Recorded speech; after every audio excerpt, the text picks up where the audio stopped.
कहानी की शुरुआत एक विशालकाय जंगली सुअर से होती जो गहरी नींद में सो रहा था। फिल्म के हीरो फिनिस्ट ने उसे जगाने की लाख कोशिशें की, मगर वह इस सुअर जगाने में असफल हो गया था। फिनिस्ट को फालतू की मेहनत करता देख उसका नौकर अब और बर्दाश्त नहीं कर सका। उसने एक लंबा भाला लिया और सीधा सुअर के नाक के छेद में डाल दिया, जिसका असर तुरंत ऐसा हुआ कि सुअर ने अपने नाक के अंदर का सारा घी नौकर पर छिड़क दिया था। फिर जैसे ही सुअर उठने लगा, उन दोनों को बड़ा झटका लगा कि यह कोई साधारण सुअर नहीं बल्कि पंखों वाला उड़ने वाला सुअर था। मगर फिनिस्ट बिल्कुल भी नहीं डरता, क्योंकि वो एक वॉरियर था, पर सुअर की ताकत ज्यादा थी। उसने फिनिस्ट को अगले ही पल उसे हवा में उछाल दिया गया और वह वापस सुअर की पीठ पर आ गिरा। इससे पहले कि वह संभल पाता, सुअर उसे लेकर उड़ जाता है। अब फिनिस्ट के लिए स्थिति मगरमच्छ की पीठ पर सवारी जैसी हो गई थी, लेकिन वह तैयार था। उसने अपनी रस्सी चलाने की कला दिखाई और सुअर के पंखों के पंजों को बांधकर उसे अपने कंट्रोल में कर लिया। फिर रस्सी को खींचकर हवा में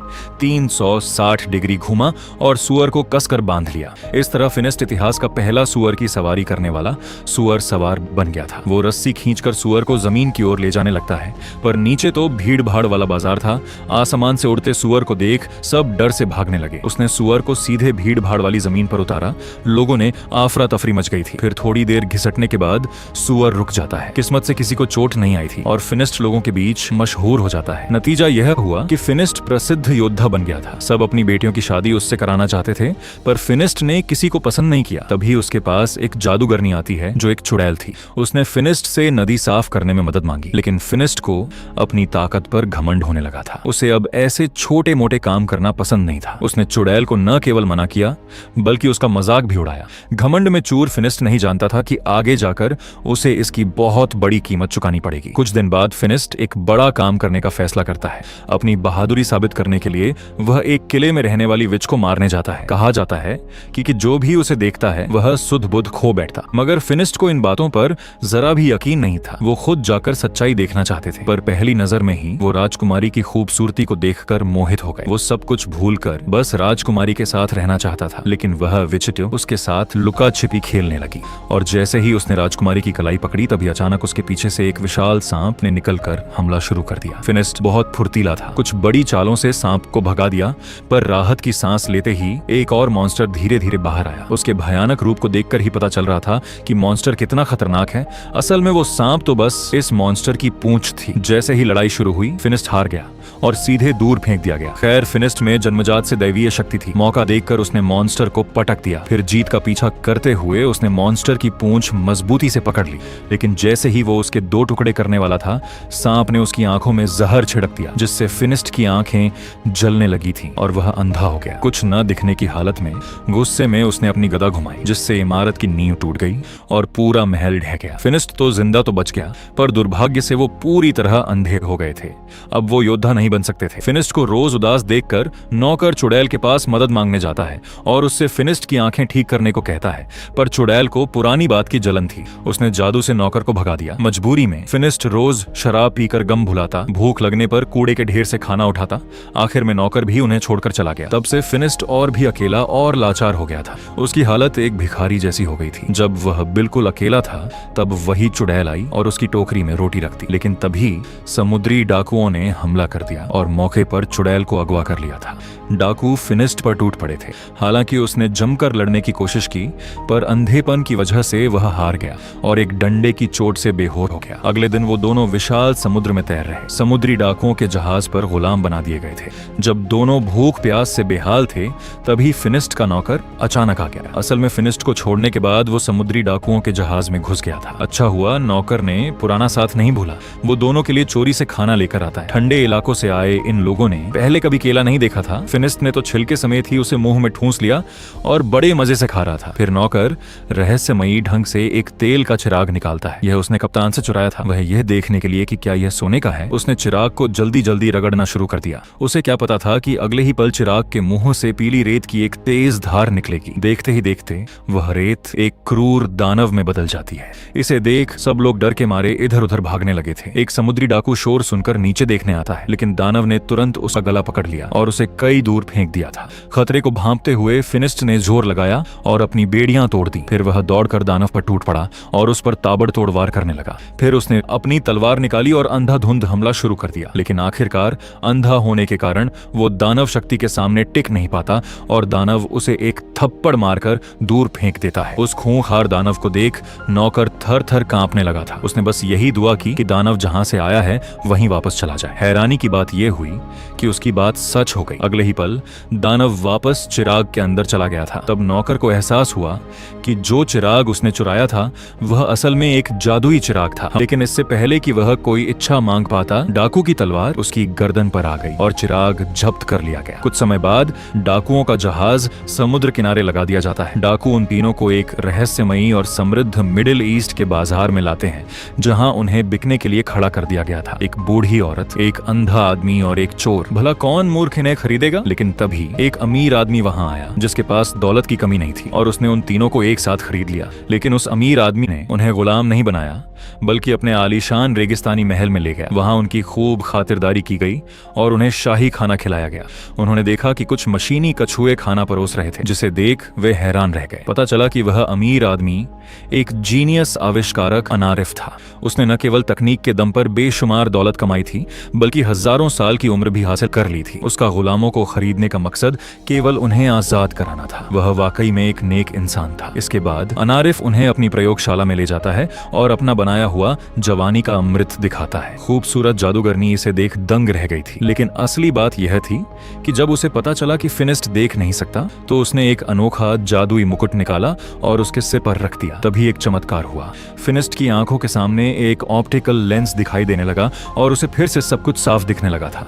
वह इतना खुश हुआ कि उसने उस अमीर आदमी को गले लगा लिया। पर अगले ही पल उसकी खुशी गायब हो गई क्योंकि अनारिफ ने वही पुराना जादुई चिराग चालाकी से चुरा लिया था। वे तीनों उसे खतरे की चेतावनी देने लगे, लेकिन उसने बड़े इत्मीनान से चिराग को साफ किया और एक मशीन के बीच में रख दिया। जैसे ही वह खूंखार दानव प्रकट हुआ और हमला करने ही वाला था, आविष्कारक ने मशीन चालू कर दी। पल भर में उस दानव को छत पर लगी एक मशीन ने अपनी ओर खींच लिया। यह देख वे तीनों दंग रह गए। उन्होंने कभी नहीं सोचा था कि विज्ञान की शक्ति इतनी महान हो सकती है। वे उस आविष्कारक के फैन हो गए थे। तभी एक रोबोटिक पक्षी एक संदेश लेकर आता है। संदेश में लिखा था कि एक भयानक राक्षस मासूम लोगों को मार रहा है। ये सुनकर फिनिस्ट जोश में आ गया क्योंकि दानवों को पकड़ना उसका पुराना पेशा था। आविष्कारक ने तुरंत उसे एक उड़ने वाली मशीन भेंट की। चलते वक्त उसने फिनिस्ट से कहा कि उस राक्षस को जिंदा पकड़कर लाना ताकि वह उस पर वैज्ञानिक शोध कर सके। इस तरह वे तीनों उड़ने वाली मशीन में सवार होकर राक्षस की गुफा की ओर निकल पड़े। कुछ ही पलों में वे वहां पहुंच गए थे। आविष्कारक के दिए हुए हाईटेक जाल को बिछाने के बाद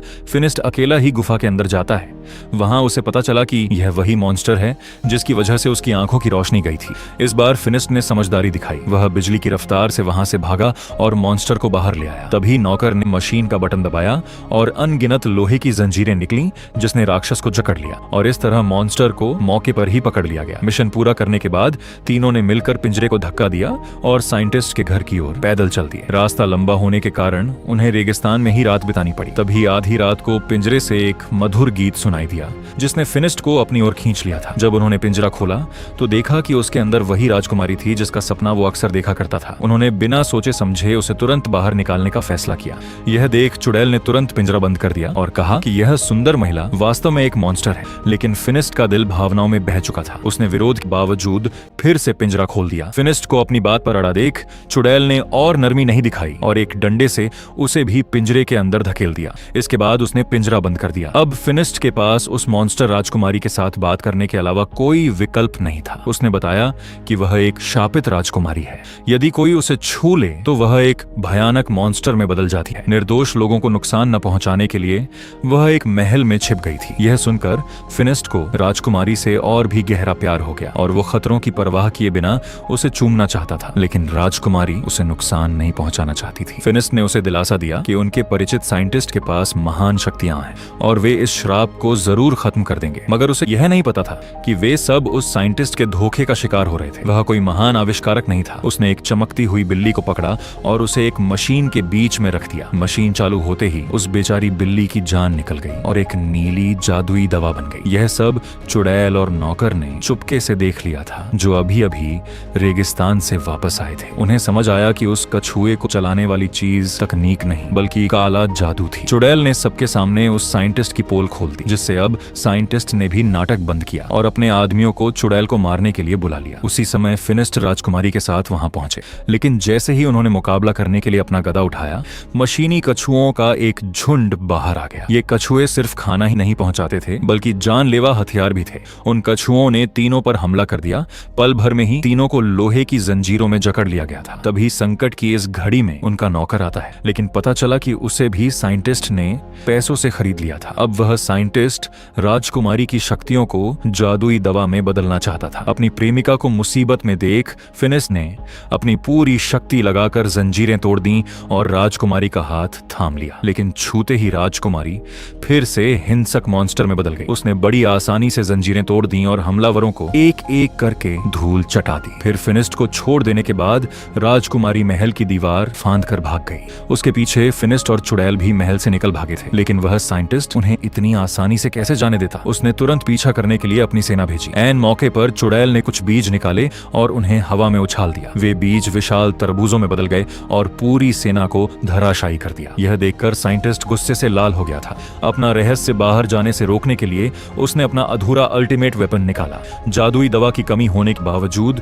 उसने मशीन चालू कर दी और महल के नीचे से एक विशाल सुपर कछुआ बाहर निकल आया। अब वह तेजी से फिनिस्ट और अन्य लोगों की ओर बढ़ने लगता है। डर के मारे चुड़ैल ऊंट पर सवार होकर पहाड़ की ओर भाग रही थी, लेकिन तभी विशाल कछुआ उसके सामने आ जाता है और अगले ही पल चुड़ैल हवा में खिंच गई और कछुए के अंदर मौजूद नीली दवा के स्तर को बढ़ाने लगी थी। जैसे ही कछुए के अंदर का नीला जादुई तरल बढ़ने लगा, साइंटिस्ट ने खुशी खुशी अपनी मशीन की शक्ति और बढ़ा दी। ठीक उसी समय जब चुड़ैल की जान जोखिम में थी, पास खड़े नौकर को उस पर दया आ गई और उसने अचानक मशीन बंद कर दी। नतीजा यह हुआ कि उसे तुरंत कछुए से बाहर फेंक दिया गया। तभी फिनिस्ट वहां पहुंच गया। उसने अपने हथियार का इस्तेमाल किया और एक ही छलांग में कछुए की पीठ पर चरच गया था, लेकिन कछुए के पंजे की चोट से वह गिर पड़ा, जिससे उसका हेलमेट निकल गया और वह फिर से अंधा हो गया था। चुड़ैल की जादुई शक्ति छिन जाने के कारण वह फिर से एक झुर्रियों वाली बूढ़ी औरत बन गई थी। अपनी बरसों की मेहनत को बेकार होते देख वह बहुत गुस्से में थी। उसने तुरंत फिनिस्ट की मदद की ताकि वह हमलों से बच सके और अपना हथियार वापस पा सके। अंत में फिनिस्ट सुरक्षित रूप से कछुए से नीचे कूद गया और पूरी ताकत से उसकी जंजीरों को खींचा। उसकी अद्भुत शक्ति के कारण वह विशाल कछुआ अपने पैरों से उख दह पा गया था, लेकिन अगले ही पल वह फिर से जमीन पर आ टिका। जब फिनिस्ट हार मानने ही वाला था, तभी राजकुमारी उसकी मदद के लिए आगे आई। वह कछुए पर कूद पड़ी, जिसे देखकर साइंटिस्ट डर गया और उसके हाथ से मशीन छूट गई। दोनों के साझा प्रयास से कछुआ अपना संतुलन खो बैठा था और जमीन पर उल्टा गिर पड़ा, जिससे रोबोटिक कछुए को चलाने वाला सैकड़ों टन जादुई तरल बाहर बह गया और साइंटिस्ट की हजारों सालों की मेहनत बर्बाद हो गई थी। ये देख साइंटिस्ट का दिल टूट गया था और उसने बदला लेने की ठान ली थी। उसने अपने कवच के तंत्र को जैसे ही खींचा, तभी उसकी पीठ पर पंख फैल थे, लेकिन जैसे ही वो उड़ने रोबोटिक पंख अचानक खराब हो गए, जिससे वो उसी नीले पानी में गिरकर डूब गया था। उसके मरने से नीला तरल काले पानी में बदल गया था। दुख की बात यह थी कि फिनिस्ट भी विशाल कछुए के नीचे दबकर कुचल गया था। ये जानकर राजकुमारी बहुत दुखी हुई और उसकी आंखों से नीले रंग के आंसू टपकने लगे थे, लेकिन जैसे ही वे आंसू फिनिस्ट के चेहरे पर गिरे, वह चमत्कारिक रूप से जीवित हो गया और उसकी आंखों की रोशनी भी वापस लौट आई थी। उसने राजकुमारी के श्राप को तोड़ दहने की कसम खाई, लेकिन राजकुमारी ने उसे सच बताया कि वह कोई इंसान नहीं, बल्कि हमेशा से एक मॉन्स्टर ही थी, जिसे श्राप ने एक सुंदर लद्दढ़की बना दिया था। फिनिस्ट एहसास हुआ कि उनका साथ मुमकिन नहीं है, इसलिए उन्होंने एक दूसरे को आखिरी विदाई दी। राजकुमारी फिर से अपने मॉन्स्टर रूप में आ गई, लेकिन उसने हमला नहीं किया और वहां से चली गई। दूसरी ओर बूढ़ी चुड़ैल को मलबे में युवा बने रहने वाली दवा की एक बोतल मिल गई थी। फिनिस्ट जब अपने घर लौटा तो लोगों ने उसका भव्य स्वागत किया। इन अनुभवों ने उसे अब एक सच्चा और महान योद्धा बना दिया है और आज की यह शानदार फिल्म यहीं पर खत्म होती है।